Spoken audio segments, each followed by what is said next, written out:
오늘 이 성전에서 예배 참여한 성도 여러분, 주님의 이름으로 축원합니다. 마가복음 5장의 내용을 보면은 자아를 잃은 귀신 들린 한 사람이 예수를 만나서 회복되는 그 모습을 그리고 있는 그 내용, 말씀을 우리가 읽을 수가 있습니다. 예수님께서 그라사인 지방에 들어가셨을 때 거기에 무덤 사이에서 나온 한 귀신 들린 사람을 만나게 됩니다. 무덤 사이에 살고 있다는 그 자체가 정상이 아닙니다. 무덤 사이라는 것은 사람이 살 수 있는 그런 자리가 아니죠. 살았다 하는 이름은 있으나 사실은 죽은 사람이나 다름없는 그런 존재로서 인간이 스스로의 자아를 스스로 잃고 있다는 사실을 보게 되는 겁니다. 우리가 살아있는 사람, 죽어있는 사람 차이가 있다면은 그래도 죽어있는 사람은 사람을 괴롭히지 않습니다. 해를 끼치지 않습니다.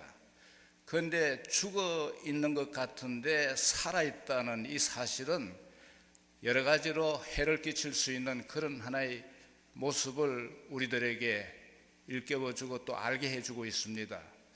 무덤 사이에 있는 귀신 들린 바로 이 사람이 얼마나 힘이 세었던지 쇠사슬과 쇠고랑으로 묶어두면 그것을 풀어버리고 밤이나 낮이나 무덤 사이에서 산으로 돌아다니면서 큰 소리로 울부짖을 뿐만 아니라 돌로서 자기 몸을 상하게 하는 그런 사람입니다.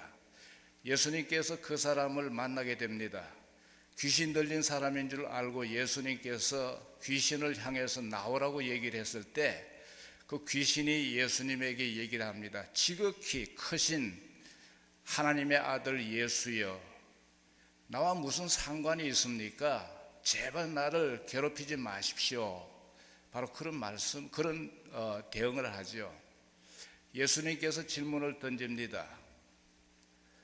네가 누구냐 하는 이 질문 앞에서 내 이름이 뭐냐 하는 그런 질문을 받고서 이 사람이 뭐라고 얘기를 하느냐면 나는 군대입니다. 수가 많기 때문입니다. 그런 얘기를 하거든요. 여기 군대라는 단어는 헬라어에서 보면 레기온입니다.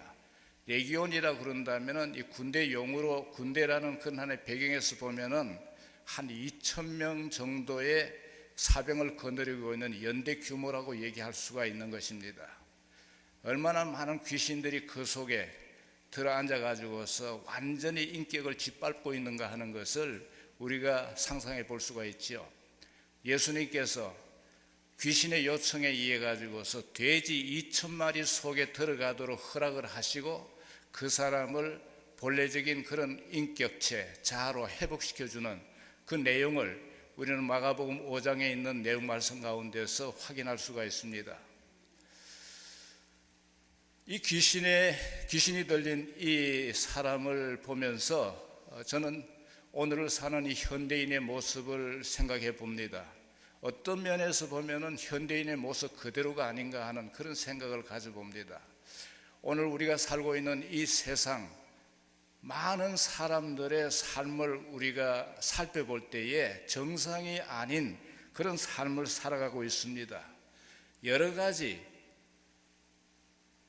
정말 거짓 영들에 사로잡혀 가지고서 자기 자신의 자아를 잃고 살아가는 그런 현대인의 모습이라는 뜻입니다. 보십시오. 여러 가지 왜곡된 사상이나 이념에 사로잡혀 가지고 자기를 완전히 거기서 인간으로서 삶을 누리질 못하는 그런 사람이 있는가 하면요, 여러 가지 이 탐욕의 영이 그 속에서 완전히 자리 잡고 있어 가지고서 자신의 존재가 여지없이 묵살당하고 있는 것을 볼 수가 있습니다. 완전히 그 식욕에 또는 성욕에 나가서 물질욕에 나가서 권력욕, 명예욕에 사로잡혀 있는 이 탐욕의 노예로 살아가는 사람들을 우리는 주변에서 많이 볼 수가 있고 또 경험할 수가 있죠. 그런가 하면 정신질환으로 인해 가지고서 정상적으로 살 수 없어 가지고서 묻지마 할 정도의 그런 살인이라든지 구타를 하는 그런 정신질환자들이 우리 주변에서 많지요. 귀신 들린 사람도 많습니다. 그런가 하면 종교적인 이 도구마, 이 종교적인 그런 교리에 완전히 묶여가지고서 인간됨의 모습을 잃어버리고 살아가는 그런 사람들도 우리 주변에 많이 있습니다.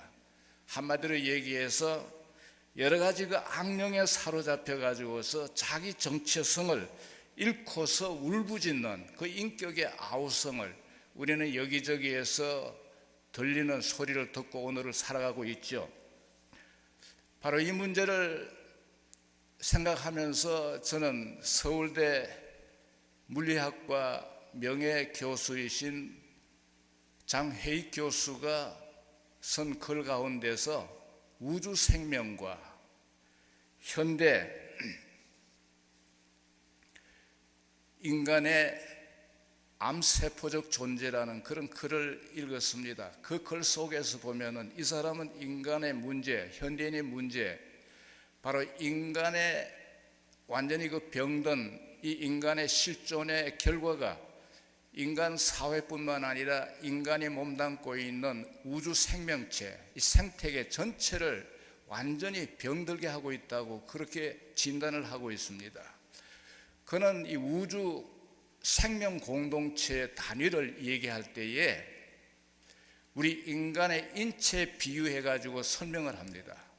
이 우주 공동체 안에 인간의 위치와 인간의 역할을 얘기할 때 우리 인체 조직 가운데서 이 두뇌의 그 위치와 그 역할을, 기능과 그 역할을 비유해 가지고서 그렇게 설명을 하고 있습니다. 이 우주 생명 공동체를 끌고 가는 이 생명계의 중추적인 그런 기능을 담당해야 할, 두뇌 기능을 담당해야 할 인간이 암적인 존재가 되고 말았다는 겁니다. 여러분, 암세포가 우리 인체 내에 스며들면 어떻습니까? 자기 자신이 있어야 할 자리, 자기의 기능을 잃어버립니다. 그래서 자기가 가고 싶은 대로 자기 개인의 이익과 번영을 위해서 계속해서 그 속에 자리 잡으면서 침투에 들어가다 보니까 다른 세포들이 그것에 의해서 죽어가면서 결국은 그 생명 자체가 암세포로 말미암아 죽게 되는 이런 현상을 우리가 보고 있지 않습니까? 바로 이 우주 생명체 전체를 지금 관리해야 할 인간의 위치와 그 역할, 그 기능을 인간이 감당하지 못하는 것은 바로 인간 그 자체 속에 암적인 그런 병을 앓고 있다는 것을 그는 지적을 하면서 얘기를 합니다. 그러다 보니까 이 병든 인간들이 자기 자신을 분명하게 자기를 보질 못하고 살아간다는 것이죠. 한마디로 얘기해서 자아가 상실된 그런 병든 인간의 모습을 얘기하고 있는 것입니다.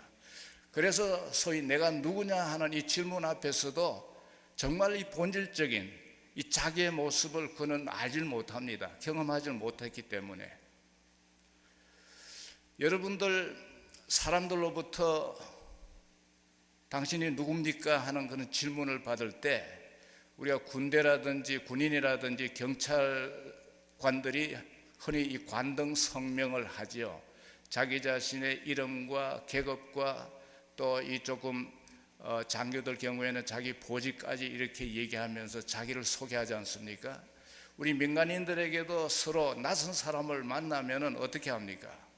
명함을 하나 건넵니다. 그 명함 속에서는 자기 자신을 알리는 사회적인 신분을 담고 있죠. 거기에 따라서는 자기의 외모, 이 사진까지 박아가지고서 자기의 업적이라든지 자기를 인정받을 만한 그런 경력을 지니고 있는 이 사회적인 신분, 이것을 명함에 올려가지고서 건네면서 나는 이런 사람입니다. 그렇게 얘기를 하고 있죠.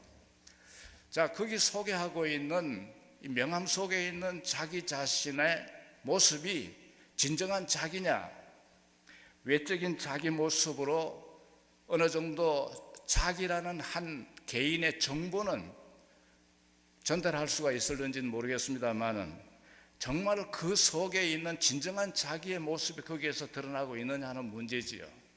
사실 이 명함에 올려져 있는 자기라는 이 사회적인 신분이라는 것은 시간이 지나면서 자꾸 바뀝니다.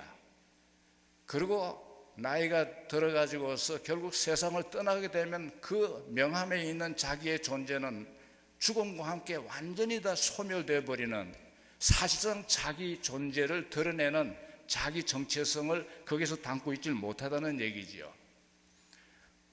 우리가 성경 가운데서 보십시오. 가장 이스라엘 역사 속에서, 아니 세계 역사 속에서 가장 권세 있고 부귀 영화를 누린 대표적인 왕이 있다면 솔로몬 왕을 우리가 생각할 수가 있을 것입니다.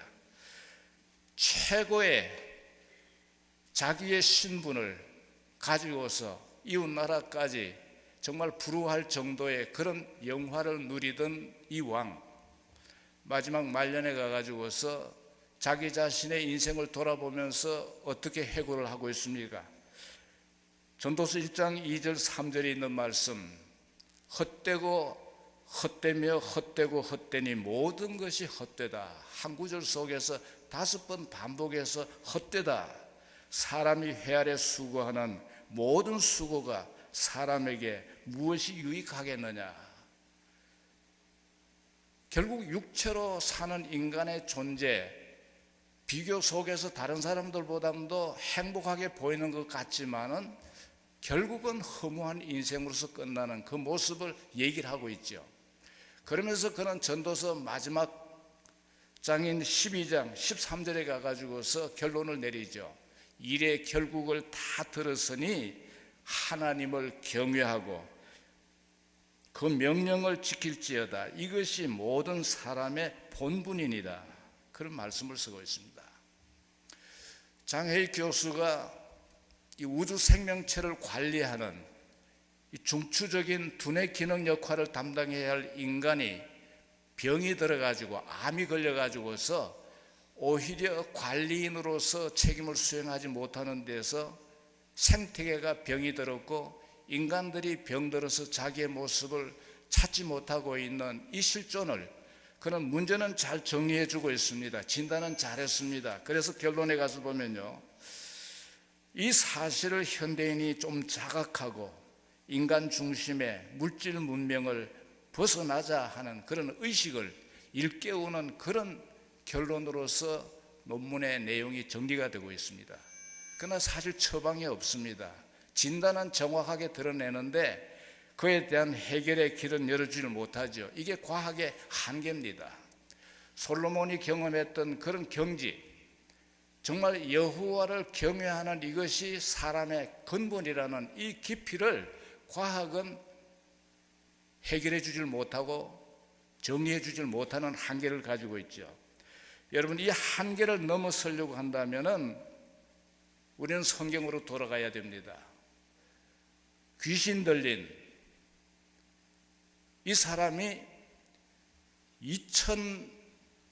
2000명이나 되는 그 군대 마귀 속에 완전히 사로잡혀 가지고서 자아를 상실하고 살아가는 그 인간 쓰레기, 어떻게 고침을 받습니까? 예수님께서 그 내면을 분명히 꿰뚫어 보시는 겁니다. 바로 그 귀신에 사로잡혀 있는, 귀신이 그를 완전히 주장하고 있는, 그래서 그 귀신을 향해서 예수님께서 꾸짖으시면서 책망할 때 그 귀신이 쫓겨남으로써 그 자아가 회복된 그 사건을 우리가 보고 있지 않습니까? 과학이 해결해 줄 수가 없습니다. 이것은 영적인 전쟁입니다. 따라서 이 문제에 대한 해결은 성경에서 분명하게 우리들에게 해결해 줄 수 있는 지침을 주고 있죠. 이 한계를, 과학자들의 한계를 넘어서려면 우리는 성경으로 돌아가야 합니다. 생명의 창조주이신 하나님을 만나야 합니다. 그리고 하나님이 보내신 예수 그리스도의 복음에 귀를 기울여야 하는 것입니다. 예수님께서 이 땅에 오신 것이 뭡니까?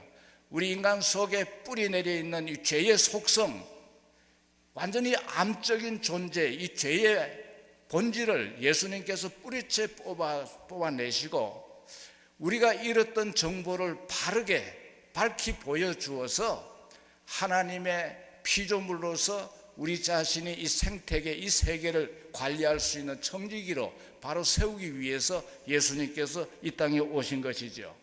그래서 예수님은 내가 곧 길이다, 내가 곧 진리라고 말씀하신 것을 우리가 보고 있습니다.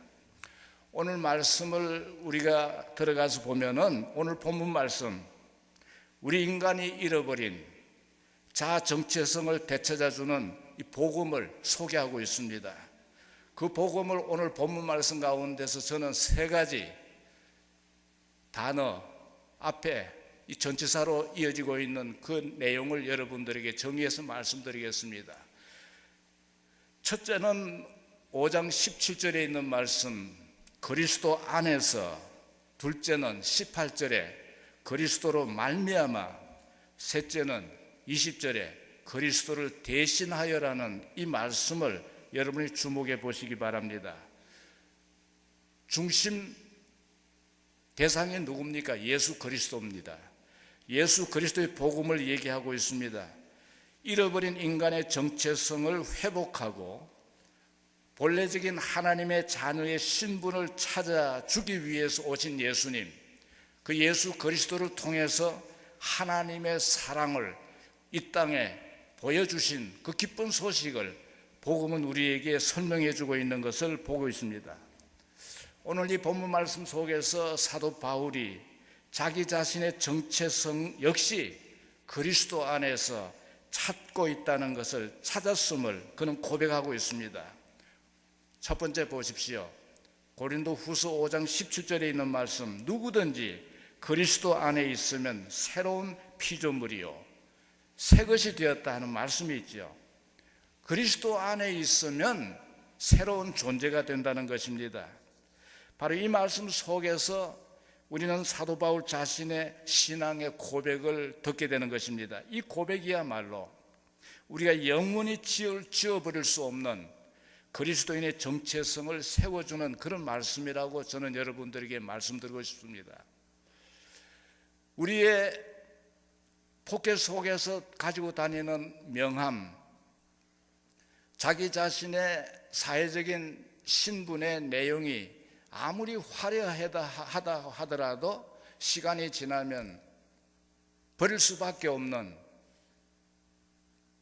그런 자기의 존재보다도 더 깊은 자리에 하나님의 형상대로 지음받은 인간의 정체성, 사도 바울은 이것을 그는 그리스도 안에서 보게 된 것입니다. 우리가 알고 있는 사도 바울, 그 사람이 변화되기 이전에 자신의 이름은 바로 사울이었죠. 이 사울이라는 자신의 정체성, 정말 그가 그리스도를 만나기 전에 그리스도와 상관없는 외적인 그런 신분에 그는 힘을 주면서 자기를 자랑하던 그런 청년이었습니다. 빌립보서 3장 5절에서 6절에 있는 말씀입니다. 나는 8일 만에 할례를 받았다. 이스라엘 족속이다. 율법으로는 베냐민 지파요 히브리인 중에 히브리인, 그리고 율법으로는 바리새인이요 열심으로는 교회를 핍박하고 율법의 의로는 흠이 없는 자라, 이렇게 자랑했습니다. 뿐만 아닙니다. 당대 최고 학자인 가말리엘 문화에서 학문을 닦았던 그 당시 가장 앞서가는 최고의 엘리트라는 우월감을 가지고서 자기 신분을 자랑했습니다. 그러나 그가 예수 그리스도를 만나고 난 뒤에는 이것이 어떻습니까? 하나의 배설물처럼 여겨졌다. 가치 비교에 있어서 형편없는 그런 가치를 그 스스로가 인정을 하게 있지 않습니까? 다메섹 도상에서 예수 그리스도를 만나고 난 그 다음 그 자신의 눈이 열려가지고 다시 보게 된 겁니다. 사도행전 9장에 자기 자신의 간증을 얘기하고 있습니다. 18절에 보면 고백의 내용입니다. 즉시 사울의 눈에서 비늘 같은 것이 벗어져 다시 보게 된지라. 일어나 세례를 받고 음식을 먹으니 강건하여지니라. 사울의 눈에서 비늘이 벗겨지면서 육신의 눈이 다시 열렸습니다. 정오의 빛을 받아가지고서 장님이 됐던 사울이 예수 그리스도의 음성대로 말씀대로 마을에서 3일 동안 금식하는 도중에 아나니아라는 제자가 그 앞에 와가지고서 주님이 보내신 그 사실을 얘기하면서 그에게 세례, 안수하는 가운데서 성령 세례를 받게 됐죠. 그러면서 그의 비늘이, 눈에 가려워져 있던 이 비늘이 풀리면서 벗겨지면서 다시 보게 된지라. 여러분, 육체적인 눈만 보여진 게 아닙니다. 정신적인, 영적인 눈이 활짝 열리게 된 겁니다. 바울 자신을 다시 보게 된 겁니다. 율법에는 흠이 없는 자라는 그런 우월감에 사로잡혀 있던 외적인 신분이 전혀 의미가 없습니다. 죄인 중에 괴수라는 자기 자신을 보게 된 겁니다. 그런 하나님을 다시 보게 된 겁니다. 자기 민족만의 하나님, 율법을 주신 그 하나님만 그는 성경에 주어진 그 하나님으로 진짜 하나님을 알았는데, 예수를 만난 그 이후에 그가 다시 본 하나님은 유대인의 하나님도 되지만은 이방인의 하나님도 된다는 것을 알게 되었습니다. 예수의 음성을 듣고 난 뒤에 그는 예수를 다시 보게 됩니다. 핍박의 대상이 아니라, 이단자가 아니라, 만대 오래전부터 선지자들로부터 계속해서 예언해 오던, 자기가 기다리던 바로 그 구원의 주 메시아라는 사실을 그는 다시 보게 된 거죠. 그래서 그는 사울이 변해서 바울이라는 자기 정체성을 갖게 된 것입니다. 로마서 8장 38절 39절에 이렇게 말씀합니다. 사망이나 생명이나 현재 일이나 장래 일이나 다른 아무 피조물이라도 우리를 주 예수 그리스도 안에 있는 하나님의 사랑에서 끊을 수 없나니라. 하나님의 사랑, 예수 그리스도를 통한 그 하나님의 사랑을 그는 너무나 강하게 그 메시지를 받으면서 이런 고백이 나오는 것이죠. 고린도전서 15장 22절에 있는 말씀입니다. 아담 안에서 모든 사람이 죽은 것 같이 그리스도 안에서 모든 사람이 삶을 얻으리라. 여러분, 아담, 여기 사도 바울이 얘기하는 이 말씀 속에서는 첫 번째 온 아담, 두 번째 온 아담을 비교하고 있는 겁니다. 첫 사람 아담과 둘째 아담으로 오신 예수님 사이, 여기는 죽음과 생명이라는 엄청난 차이가 있는 것을 이 말씀 가운데서 보여주고 있는 겁니다. 이 죽음과 삶이라는 것이 그리스도 안에서 구분된다는 것을 복음으로 우리에게 말씀해 주고 있는 겁니다. 그리스도 안에 있으면 그 자체만으로도 족하다. 그래서 그는 그리스도 안에서 하나님께서 그에게 은혜로 주신 이 내적인 신분, 내적인 이 자기 정체성을 어떻게 표현하고 있습니까? 하나님의 자녀, 빛의 자녀, 하나님 나라의 백성, 나아가서 성도라는 거룩한 백성이라는 그런 단어와 연결해서 자기 자신의 정체성을 그렇게 이해하고 있는 것을 우리가 보게 되지요. 그리스도 안에서 그는 새로운 존재가 되었다. 이 그리스도 안이라는 가치를 그는 얼마나 귀하게 보았기 때문에, 복음으로 들었기 때문에, 에베소서 보면요, 모두 6장 되어 있는데 그 6장 속에 그리스도 안에서라는 이 단어와 관련되어 있는 그 말씀들이 40번이나 반복되고 있는 것을 보아도 알 수가 있는 겁니다. 누구든지 그리스도 안에 있으면 내가 사울이 바울로 변한 것처럼 근본적으로 내 외적인 신분이 완전히 죽어지고 그리스도 안에서 완전히 새 사람 된 하나님의 자녀라는, 하나님의 사랑받는, 하나님의 형상대로 지원받은 가장 값진 존재라는 자기인식, 이 자기 정체성을 세울 수가 있다는 것을 먼저 말씀하고 있는 것이지요. 그 다음 우리가 말씀 가운데서 보면요, 바울이 깨달은 이 말씀 속에 그리스도 안에서 두 가지 자기 정체성을 표현하는 내용이, 하나는 18절에 있는 그리스도로 말미암아, 다른 하나는 그리스도를 대신하여 이 단어를 이 말씀을 우리가 생각하며 정리해 볼 필요가 있습니다. 18절에 있는 말씀이죠. 모든 것이 하나님께로서 났으며 그가 그리스도로 말미암아 우리를 자기와 화목하게 하셨다. 하나님께서 그리스도로 말미암아 우리를 화목하게 해 주셨다. 그리스도 안에서 그리스도로 말미암아라는 이 말씀의 근거를 그리스도 안에서 얘기하고 있지 않습니까? 이게 바로 내적인 이 자기 정체성의 근거를 그리스도로 말미암아 그런 표현 속에서 나타납니다. 로마서 5장 8절에 있는 말씀 보십시오. 우리가 아직 죄인 되었을 때에 그리스도께서 우리를 위하여 죽으심으로 하나님께서 우리에게 대한 자기의 사랑을 확정하셨나니라. 무슨 뜻입니까? 내가 아직도 죄인의 상태에 머물러 있는 바로 그때 사랑의 하나님께서 외아들 예수 그리스도를 이 땅에 보내주셔가지고서 십자가와 부활이라는 신비로운 그런 사건을 일으켜가지고서 그를 믿고 의지하는 우리에게 죄의 씻음뿐만 아니라 하나님의 자녀로 삼아주셨다는 이 신앙 고백이 이 말씀 속에 담겨 있는 것이죠. 누구든지 그리스도 안에 있으면 새로운 존재가 됩니다 하는 이 고백 속에는요, 우리가 영원히 지울 수 없는 우리의 정체성을 하나님께서 세워주신다는 것을 우리는 보게 되는 것입니다. 세상의 외적인 사회적인 신분, 시간이 지나면 다 없어진다고 말씀드렸죠. 그러나 그리스도로 말미암아 하나님의 의를 이루는 하나님과 올바른 관계 안에 들어가서 하나님의 자녀가 되었다는 이 존재는요, 이 세상뿐만 아닙니다.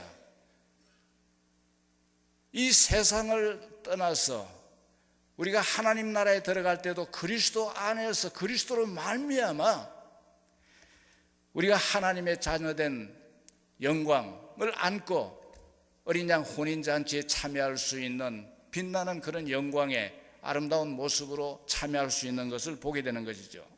여러분, 이 존재 인식 속에는요, 사망이나 생명이나 구분 없습니다. 구별할 필요도 없는 겁니다. 영생이 그 안에 있습니다. 현재 일이나 장래 일이나 다른 아무 피조물이라도 우리를 그리스도 예수 안에 있는 하나님의 사랑에서 끊을 수 없다는 이 고백이 뒷받침이 되고 있는 것입니다. 그래서 사도 바울이 고백하죠. 무엇이든지 지금까지 내가 사울로 있을 그때 가장 귀하고 가치 있다고 생각했던 내게 유익한 것을 내가 그리스도를 위하여 다회로 여겼다. 배설물로 여기는 것은 내 주 그리스도를 아는 지식이 가장 가치 있기 때문이다. 바울은 그렇게 고백을 하고 있습니다. 닐 앤더슨이라는 미국의 신학교 교수가 쓴 책 가운데서요, 나는 이제야 내가 누구인지를 알았다. 번역된 책 이름이 이렇게 번역이 돼서 나와 있습니다. 이 책 속에서 그는 우리의 신앙생활을 살피면서 하는 얘기가 뭐냐면요, 우리 신앙생활의 가장 중심이 되어 있는 문제는 행위의 문제가 아니라 바로 정체성의 문제다, 신분의 문제다는 것을 분명하게 짚고 이 책을 써내려가고 있습니다. 신앙생활, 우리의 생활 속에서 많은 경우에 우리는 doing, 어떤 행위에 대한 관심을 많이 가지고 신앙생활을 얘기하고 있죠. 그러나 그보다 더 근본적인 것은 뭐냐면 being,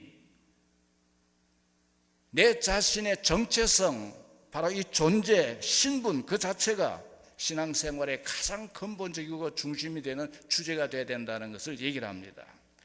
여러분, 그리스도인이라는 신분을 한번 생각해 보십시오. 어디에 기초하고 있습니까? 내가 무엇을 행하느냐, 내가 무엇을 소유하느냐, 그게 기초하고 있는 게 아닙니다. 그게 근거하고 있는 게 아닙니다. 그리스도 안에서 내가 누구인가, 바로 여기에 기초하고 있다는 사실을 의미하고 있는 것이죠. 그래서 구원의 가장 핵심적인 가치는 당신이 곧 누구냐 하는 이 질문 앞에서 우리가 어떻게 반응하느냐는 것입니다. 여러분의 행동이 어떠하느냐에 따라서 여러분의 신분이 결정되는 것은 결코 아닙니다. 여러분이 누구냐에 따라서 여러분의 행동이 달라질 수가 있는 것이죠. 여러분, 1,000원짜리 지폐를 한번 생각해 보십시오. 깨끗하고 은행에서 바로 나온 신권 1,000원짜리, 여기저기 계속해서 쓰임을 받고 사용해온 바로 구겨진 그런 헌 지폐인 1,000원짜리, 여러분, 그 1,000원짜리가 마트에 가서 물건을 사면은 다릅니까? 가치가 달라집니까? 그러질 않습니다. 신권도 1,000원짜리요, 쭈그러져 있는 헌 화폐 1,000원도 역시 1,000원짜리 가치를 지니고 있지 않습니까? 내가 예수 그리스도 안에 살 때 내 자신이 역시 육신을 따라 살다 보면은 넘어질 때도 있고 쓰러질 때도 있고 실수할 때도 있고 죄를 범할 때도 있습니다. 여러 가지 이지러져 있는 내 개인의 여러 가지 부끄러운 그런 내 자신의 모습들을 여러분 안고 주님 앞에 나갈 때 여러분 자신의 존재 가치가 그것으로 인해서 망가지느냐? 결코 그런 건 아닙니다. 1,000원짜리는 똑같은 1,000원짜리 마찬가지로 누구든지 그리스도 안에 있으면 새로운 존재로서 하나님께서 우리에게 인쳐주신 여러분의 신분, 여러분의 정체성은 결코 흔들리지 않는 겁니다. 가치가 있는 겁니다. 그런데 우리는 오해를 하죠. 내 자신의 생활 속에서 신앙생활 행위의 문제와 연결해 가지고서 하나님이 나보다 멀리 떨어져 계신 것 같다, 나와 멀리는 떨어져 계시는 것 같다, 나는 이렇게 하나님을 믿는다고 하지만은 하나님을 믿는 게 아닌가 보다.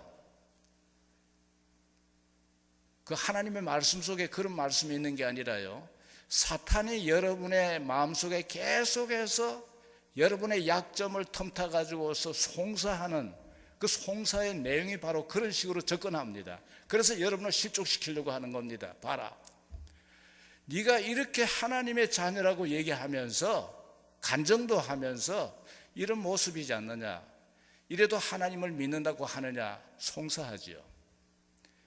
그러나 성령께서 여러분의 대언자가 되셔가지고 변호사가 되어가지고 어떻게 합니까?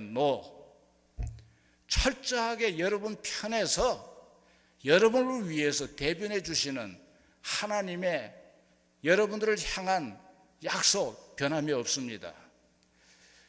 내가 그리스도 안에서 새로운 존재가 되었다는 자기 확신만 가지고 있다면 언제든지 그리스도로 말미암아 우리는 넉넉하게 하나님 앞에 나아갈 수 있고, 그리스도의 이름으로 하나님 앞에 나아가서 하나님의 자녀라는 신분으로서 우리는 믿음의 생활을 살아갈 수 있다는 이 사실 믿으시기 바랍니다. 여러분, 믿음이라는 것은요, 내가 나를 바라보는 태도로서 믿는 그 믿음이 아닙니다. 분명히 기억하십시오. 하나님이 나를 바라보는 그 모습대로 나를 믿는 그 믿음의 자세, 태도, 이게 바로 믿음이라는 겁니다. 많은 경우에 여러분 자신의 행위에 자꾸 여러분 스스로가 왔다 갔다 하는 경우는 여러분 자신을, 여러분 스스로를 바라보면서 여러분 스스로가 취하는 태도, 그 믿음이 아니죠. 성령께서 우리에게 인쳐주신 하나님의 은혜로 구원받은 이 믿음이라는 것은요, 그리스도 안에서 하나님의 자녀라는, 하나님께서 영원히 지울 수 없는 하나님이 주신 인친, 하나님이 나를 바라보는 그 모습 그대로 나를 바라보는 태도, 이게 바로 믿음이라는 겁니다. 그리스도로 말미암아 불가항력적인 하나님의 은혜로 주어진 이 선물이 믿음이라는 것이죠. 그래서 너희가 그 은혜를 인하여 믿음으로 말미암아 의롭다함을 얻어선적 이것이 너희에게서 난 것이 아니요 하나님의 선물이라고 말씀하죠. 바울은 죽기까지 바로 이 믿음의 기본적인 자기 정체성을 그는 놓치질 않았습니다. 하나님, 그리스도 안에서 그가 경험한 그 하나님, 자 중심의 가장 첫째 자리에 놓고서 예수님께서 말씀하신 그대로 먼저 하나님의 나라와 그 의를 향해서 걸어갔던 바울의 그 신앙의 모습을 우리는 기억하게 되는 것이지요. 그리스도로 말미암아 우리는 하나님과 화목하게 된 겁니다. 그래서 그리스도의 이름으로 언제든지 우리가 하나님의 보좌 앞에 나갈 수 있는 하나님께서 우리에게 주신 은혜가 있습니다. 예수님께서 우리에게 이 은혜를 주시면서 맡기신 것이 당신의 이름 아닙니까? 너희가 내 이름으로 무엇을 구하든지 이루겠다고 주님 말씀하실 뿐만 아니라 주님께서 지니신 그 기쁨을 충만하게 계속해서 주실 것을 말씀하지요. 마지막 세 번째로 보십시오. 20절에 있는 말씀입니다. 그리스도 안에서 그리스도로 말미암아 하나님과 화목하게 된 우리 자신, 이 내적인 자기 정체성과 더불어서 한 걸음 더 나갑니다. 그리스도를 대신하여 라는 이 말씀을 우리는 봅니다. 그리스도 안에서라는 이 말씀의 근거는 그리스도를 대신하여라는 이 말씀을 가지고서 우리가 한 걸음 더 주님께서 우리의 모습을, 우리의 정체성을, 우리의 존재를 일깨워주고 있는 말씀으로 받게 되는 것입니다. 20절에 있는 말씀 보십시오. 그리스도인이 어떤 모습입니까? 그리스도를 대신하여 사신으로 세상에 보냄을 받고 있습니다. 그러면서 하나님과 화목하라 하는 그 말씀을 하죠. 그리스도를 대신하여 빛 대신 예수 그리스도, 우리들에게 하나님 나라의 백성이라는 값비싼 피의 대가로서 우리의 존재를 부여하시고 우리들에게 주신, 주님께서 부여해 주신 우리의 존재 가치, 신분을 보십시오. 마태복음 5장 16절 말씀, 너희 빛을 사람 앞에 비치게 하여 그들로 너희 착한 행실을 보고 하늘에 계신 너희 아버지께 영광을 돌리게 하라. 그 앞선 구절에서 보면 너희는 세상의 빛이요 세상의 소금이라고 말씀합니다. 여러분, 빛, 소금, 우리가 살아가는 생활 속에서 있으나 마나하는 그런 것이 아니죠. 빛이라는 것, 소금이라는 것, 있으나 마나하는 그런 것이 아니라 반드시 있어야 할 가치 있는 그런 하나의 것을 얘기하고 있지 않습니까? 빛이 없는 세상을 상상해 보세요. 소금이 없는 세상을 여러분 상상해 보십시오. 우리의 입맛을 돋구고 부패를 방지하는 이 소금의 기능이 사라질 때 어떻게 되겠습니까? 예수님께서 우리 자신의 존재 가치를 인정하시면서 너희는 세상의 빛이요 소금이라고 얘기했거든요. 세상 사람과 구별된 우리의 정체성을 분명하게 세워주십니다. 그러면서 너희 빛을 사람 앞에 비치게 해서 너희 착한 행실을 보고 하늘에 계신 너희 아버지께 영광을 돌리게 하라. 여기 그리스도를 대신하여 하는 이 대신이라는 단어 속에서 보면요, 그 다음에 나오는 사신이라는 단어가 나오죠. 그리스도의 사신이 되었다. 가정과 여러분의 직장과 여러분의 교회에서 여러분에게 주어진 하나님께서 부름받아서 여러분들의 또 보내신 그 자리가 있습니다. 옛날 군주 시대는요, 이 사신이란 단어가 쓰이던 그런 말인데 지금에 와서는 이 사신이란 단어를 그렇게 쓰질 않지요. 오히려 요즘 말로 바꾼다면 이 사신이란 단어는 대사라는 말로서 여러분들이 이해하면 오히려 더 쉽게 이해할 수가 있습니다. 대사, 주미 대사, 주일 대사, 그렇게 얘기하지 않습니까? 보냄을 받은 자입니다. 그 나라를 대표해서 보냄을 받은 자다. 한 국가에서 다른 한 국가의 대사로 임명을 받아가지고서 파송을 받은 그 사신을 우리가 얘기할 수 있잖아요. 자, 본문 말씀 가운데 그리스도의 사신이라고 그랬습니다. 우리 그리스도인 모두가 그리스도의 사신이라고, 그리스도를 대신하여 세상에 보냄을 받은 자라는 그런 뜻 아닙니까? 예수님께서 요한복음 20장 21절에 부활의 주님으로서 제자들에게 이런 말씀을 주고 있습니다. 아버지께서 나를 보내신 것 같이 내가 너희를 보내노라. 성부 하나님께서 성자 예수님을 이 세상에 보내셨습니다. 마찬가지로 구원의 주 예수 그리스도께서 그리스도로 말미암아 하나님과 화목된 하나님의 자녀된 여러분을 향해서 세상에 보내겠다는 겁니다. 세상에 보낸다는 것이죠. 우리 믿는 사람들 모두가 세상에 파송된 그리스도의 사신이라는 이 자기 정체성을 여기서 우리는 잊어서는 안 된다는 겁니다. 가정이나 직장이나 어느 곳에서나 주님께서 보내셨는데 바로 이 천국에서 우리는 보냄을 받은 천국의 대사로서 이 세상에 출장 왔다. 여러분 이렇게 생각해 보시면 우리 자신의 위치와 역할이 얼마나 중요하다는 것을 느낄 수 있지 않겠습니까? 파송자가 누굽니까? 예수 그리스도죠. 예수 그리스도 어떤 분입니까? 하늘과 땅의 모든 권세를 지니신 분입니다. 지금도 하나님 보좌 우편에서 통치하시는 만왕의 왕이시죠. 그 예수님이 자기를 대신해서 여러분을 이 세상에 파송했다는 겁니다. 얼마나 고귀한 여러분의 직분입니까? 그리스도의 피로 값주고 사신 우리 존재 가치도 그리스도만큼 값 있는 신분이면서 동시에 여러분들이 지금 살아가는 세상 속에 여러분 자신에게 주어져 있는 삶의 자리가 하늘과 땅의 모든 권세를 가지신 그 주님이 여러분들에게 대사로 이 세상에 출장을 보내셨다는 거죠. 그렇기 때문에 어느 곳에 있든지 우리가 할 일은 뭡니까? 그 자리에 예수 그리스도를 보여주어야 하는 것입니다. 그리스도의 사신 아닙니까? 내가 주인이 아니죠. 나를 보내신 분이 있습니다. 바로 그분이 그리스도라면 내 말을 해서는 안 됩니다. 자기 말을 해서는 안 되죠. 그분의 말씀을 우리는 항상 전해야 되는 겁니다. 그래서 그리스도의 편지라는 바울의 우리의 신분과 연결해서 말씀하지 않습니까? 그리스도를 대면할 때마다 사람들이 그리스도로부터 받은 메시지가 전달되는 그리스도의 편지라는 겁니다. 그래서 영성신학자인 헤니 나우에는 뭐라고 그러냐 하면요, 우리 그리스도인을 향해서 하는 얘기가 예수 그리스도를 생각나게 하는 사람, 리마인드라는 그런 표현을 하고 있습니다. 저 사람을 보면 꼭 예수 그리스도를 보는 것 같다. 내가 당신을 보니까 꼭 당신 아들을 보는 것 같다. 아버지를 보는 것 같다. 바로 그런 연결 속에서 우리는 이 뜻을 이해를 해보면 되겠죠. 예수 그리스도, 그분이 가지신 마음이 어떤 마음입니까?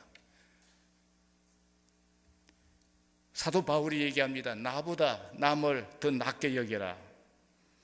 예수 그리스도의 종된 우리들의 모습이라면 주님께서 우리에게 주신 말씀대로 어떠함이 되고자 하는 자는 종이 되어야 되는 거, 높임을 받고자 하는 원하는 자는 낮아져라. 그리고 섬기는 그런 삶을 살아가라. 그래서 그리스도의 향기를 드러내라고 말씀하지요. 그래서 신학자 이 보네프라는 신학자는요, 그리스도인을 별명을 어떻게 붙였느냐 하면은 Man for others라는 그런 표현을 했습니다. 타자를 위한 존재, being for others. 남을 위한 존재다.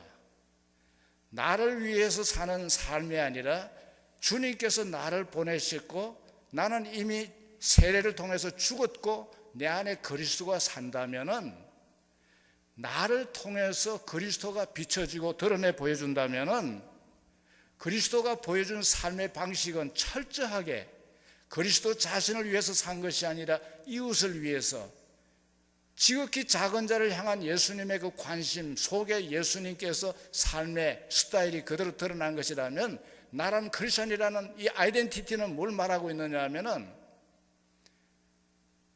남을 위한 존재라는 그런 자기의식을 가지고 살아가는 것이 바로 그리스도인의 정체성이라는 얘기죠. 16세기 종교개혁자인 마틴 루터는요, 소명론이라는 그 책 안에서 그는 뭘 얘기하고 있느냐 하면요, 직업이라는 단어를 독일어에서 베루프입니다. 그 베루프를 영어로 표현할 때 vocation이라고 얘기를 하고 있습니다. 그래서 이 직업 자체가 하나님의 부름을 받은 이 소명의 자리라고 얘기를 합니다. 하나님의 영광을 위해서 부름받은 소명의 자리가 바로 직업이라는 겁니다. 그래서 직업에는 귀천이 없다고 그는 얘기를 하고 있습니다. 사도 바울의 말씀을 보십시오. 골로새서 3장 23절에 있는 말씀입니다. 무슨 일을 하든지 마음을 다하여 주께 하듯 하고 사람에게 하듯 하지 말라. 고린도전서 10장 31절 말씀, 그런즉 너희는 먹든지 마시든지 무엇을 하든지 다 하나님의 영광을 위하여 하라. 고린도전서 4장 1절, 우리를 향해서 그리스도의 일꾼이라고 얘기하면서 내용 가운데 보면 그리스도의 비밀을 맡은 자라고 얘기를 합니다. 그러면서 맡은 자에게 구할 것은 충성이라. 고린도후서 6장 1절에 있는 말씀입니다. 우리가 다 하나님과 함께 일하는 자로서, 동역자로서 너희를 권하노니 하나님의 은혜를 헛되이 받지 말라. 오늘 말씀 20절로 다시 돌아가서 봅니다. 그러므로 우리가 그리스도를 대신하여 사신이 되어 하나님이 우리를 통하여 너희를 권면하시는 것 같이 그리스도를 대신하여 간청하노니 너희는 하나님과 화목하라. 이 땅에 보내신 파송자 그리스도께서 우리를 통해서 기대하는 것이 뭐냐 하면요, 무엇보다도 오늘 말씀 가운데서 이 화목이란 단어를 중요하게 사용하죠. 화목이란 말은 다른 말로 얘기하면 화평이고 평화입니다. 평화의 사신이 되라는 얘기죠.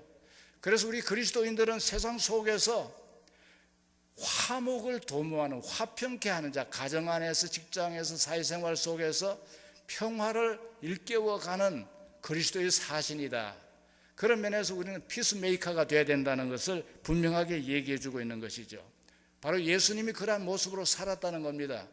하나님을 대적하는, 하나님과 원수관계에 있는 이 세상의 인간들, 예수님께서 원수로 대하지 않았습니다. 예수님 스스로가 십자가를 대신 짊어짐으로 인해 가지고서 화해의 다리를 연결 지어 주신 평화의 주님이었습니다. 평강의 왕이었죠. 한 파출부 이야기가 있습니다. 믿지 않는 집에 가서 일을 하는데, 물론 가난하고 공부도 별로 하질 않아 가지고서 그는 파출부 일을 할 수밖에 없습니다. 그러나 그 속에 하나님께서 주신 이 그리스도 안에서, 그리스도로 말미암아 그리스도를 대신하여 사신으로서 자기는 파출부 일을 한다는 자기 인식을 가지고서 그가 보낸 바로 그 집에, 나는 이 집에 그리스도의 사신으로 와서 일한다, 그런 자세로서 거기에서 일을 하게 된 겁니다. 바로 그 직업의 소명의식을 가지고서 일을 하게 되는데, 맡겨져 있는 가정사 일은 정말 그 집안 사람들이 모두가 믿을 정도로 성실하게 최선을 다합니다. 그러면서도 그 자신은 하나님으로부터 부름받은 그리스도의 사신이란 자기 정체성을 그는 놓치지 않습니다. 올 때 갈 때마다 그는 먼저 기도합니다. 하나님, 예수님을 모르고 죄악 가운데 살고 있습니다. 하나님, 어떻게 하시든 하나님께서 이 가정에 은혜를 베풀어 주셔서 주님을 믿는 가정 되게 해 주십시오. 기도하고 들어오고 기도하고 나갑니다. 그리고 기회 있을 때마다 틈틈이 교회를 소개하면서 교회 나갈 것을 또 권하기도 합니다. 그러던 중에 그 집의 어린 아이가 갑자기 병이 들었습니다. 너무 힘들어하는 그 모습을 바라보면서 하나님께 기도하십시다. 또 열심히 기도합니다. 그리고 그 애 친구, 교회 나가는 친구를 데리고 와가지고서 함께 또 기도를 하게 합니다. 또 나중에는 목사님까지 모셔가지고서 기도를 하게 합니다. 그렇게 해서 그 아이들을 위한 특별한 사랑으로 기도해주고 섬기니까 그 아이가 나중에 깨끗하게 나아지죠. 그 섬김 속에서 이 파출부의 영향이, 결국은 그 가정이 나중에 예수를 믿는, 온 가족이 다 예수를 믿게 되었다는 그런 고백이 간증을 통해서 소개됩니다. 여러분, 이걸 우리가 얘기해가지고 관계의 전도라는 그런 표현을 하고 있죠. 오늘 말씀 마지막 결론으로 여러분들에게 전합니다. 초대 예루살렘 교회를 우리가 사도행전 2장에서 봅니다. 모두가 우리와 똑같은 보통 사람들입니다. 그러나 이 사람들이 그리스도의 정체성, 그리스도인으로서의 자기 정체성은 너무나 확실하게 보여주고 있는 것을 볼 수가 있지 않습니까? 그렇게 된 배후에는 이 결정적인 원인이 있습니다. 전환점이 있습니다. 바로 그게 오순절 성령 강림 사건입니다. 다락방에서 예수님의 분부대로 열심히 기도하는 가운데 성령이 임했습니다. 그들이 성령의 감동함을 받습니다. 예수를 믿게 됩니다. 능력이 나타납니다. 그리스도의 사랑이 그들을 강권합니다. 그래서 예수님께서 말씀하신 그대로 성령이 너에게 임하시면 예루살렘과 유다와 사마리아와 땅끝까지 이르러 내 증인이 되리라. 그 증인된 특별한 하나님의 사신으로서 일을 한 그 사역을 우리가 보게 되지요. 에스겔 37장을 보십시오. 에스겔이 본 환상, 에스겔 꼴짜기에 그 환상 여러분이 기억할 것입니다. 마른 뼈다귀 같이 쓸모없고 송장 같은 무력한 보통 이하의 사람들을 지칭을 하면서 이스라엘을 향한 하나님의 비전을 보여주지 않습니까? 하나님의 영이 그를 사로잡습니다. 그러니까 이 살이 붙고 뼈가 연결되어 가지고 강한 큰 군대가 됐다는 그 비전을 보여주고 있지 않습니까? 보잘것없는 송장 같은 무력한 인간이라도 하나님이 함께 하실 때 영향력 있는 그런 사람으로 변화를 이끌어 나갈 수 있다는 것이죠. 이걸 여러분이 하나님이 주시는 능력, 힘을 입으면 이렇게 가능하다는 얘기죠. 이를 위해서 주님께서 우리에게 지상 명령과 함께 그 길을 열어주신 겁니다. 미국의 하원 의원이 그런 표현을 했습니다. 인생은 자전거를 타는 것과 같습니다. 당신이 계속 페달을 밟는 동안에는 결코 넘어지질 않습니다. 계속해서 전진해 나갈 수가 있습니다. 여러분, 우리들의 자전거 양바퀴, 여러분들이 계속해서 밟아야 할 페달이 있지요. 하나는 말씀입니다. 하나는 기도입니다. 이 말씀과 기도로 여러분의 삶을 계속해서 여러분들이 투자하면서 주님과 동행하는 삶을 살아가면은 넘어지질 않습니다. 계속해서 전진합니다. 하나님께서 목표한 그 지점까지 여러분들을 인도해 주실 것입니다. 믿으시기를 주 이름으로 부탁합니다. 기도하겠습니다. 자비하신 아버지, 오늘 주의 말씀을